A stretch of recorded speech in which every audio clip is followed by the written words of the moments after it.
This instructional video is intended as a guideline for performing the recommended maintenance procedures for the RP120B, RP120C, RPG120, and RP120BP rail pullers.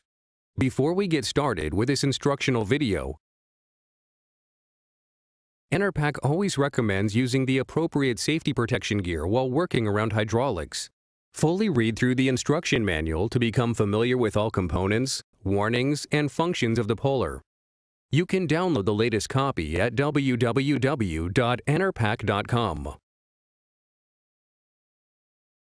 The key maintenance objectives in the video will cover the following: rail puller setup, cleaning, and visual inspection, surface preparation and greasing all pivot points, rail grip inspection and mounting, greasing the speed and load lock threads, visual inspection of fittings and hoses.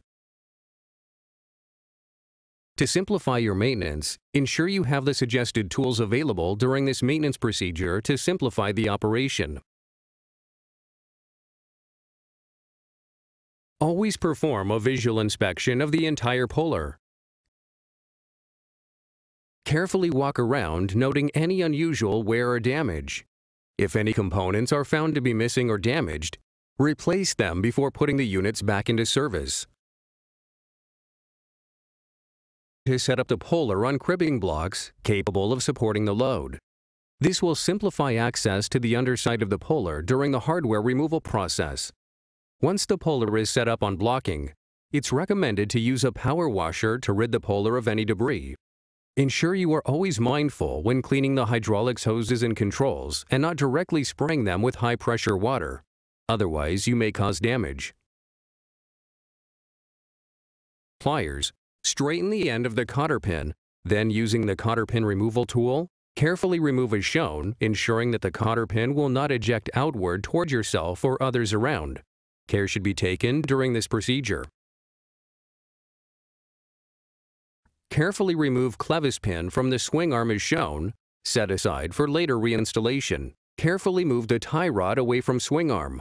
Extreme care must be taken while removing to reduce a potential pinch point issue. Using your wrench, remove the bolt and washer plate from the bracket securing the swing arm. Ensure that the swing arm is supported during the removal of hardware. Once removed, you may need to move the swing arm back and forth to ease removal from bracket as shown. Using brake cleaner, carefully spray the pivot surfaces and wipe them free of debris. Then perform a general inspection of the pivot surfaces, looking for any unusual wear or cracks. If present, replace immediately. Then, using an Allen wrench, carefully remove the Allen bolt securing the rail grip as shown. Using a wire brush, carefully clean all of the pivot surfaces to remove any rust or other debris existing. Then inspect the rail grip for any unusual wear or damage. If present, it's recommended to replace them as a complete set. Using your wire brush, carefully clean the tie rod eyelet and clevis pin, removing any debris. Then, using brake cleaner, carefully spray the bracket pivot surfaces and wipe them free of debris. Once complete, perform a general inspection of the pivot surfaces, looking for any unusual wear or cracks. If present, replace immediately. Then carefully start the process of applying anti-seize compound to all of the bracket movement surfaces. Be certain to coat the areas entirely to get the best optimal results long-term.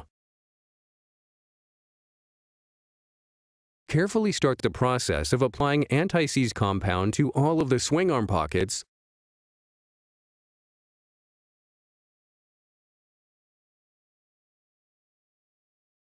Then install the rail grip, ensuring the arrow point inward, then tighten securely using an Allen wrench.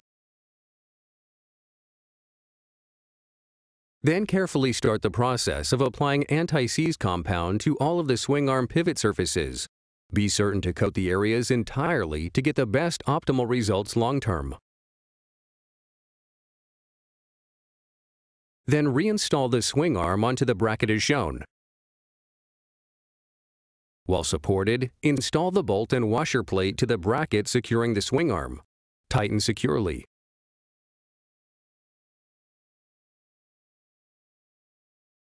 Once the swing arm is installed, verify that the arrow on the rail grip points inward.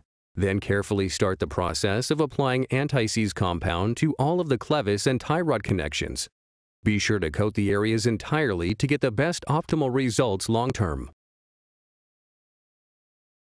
Reinstall clevis pin and cotter pin to secure, bending one ear over to lock in. Repeat these steps on the remaining swing arms. Once all of the pivot points have been serviced, ensure that the remaining areas of the puller are clean and free of debris.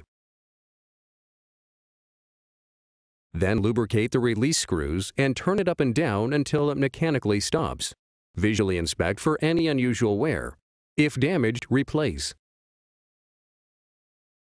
Also, remove the control handles and clean the underneath surface and apply the anti-seize compound without changing the rotor or valve handle position.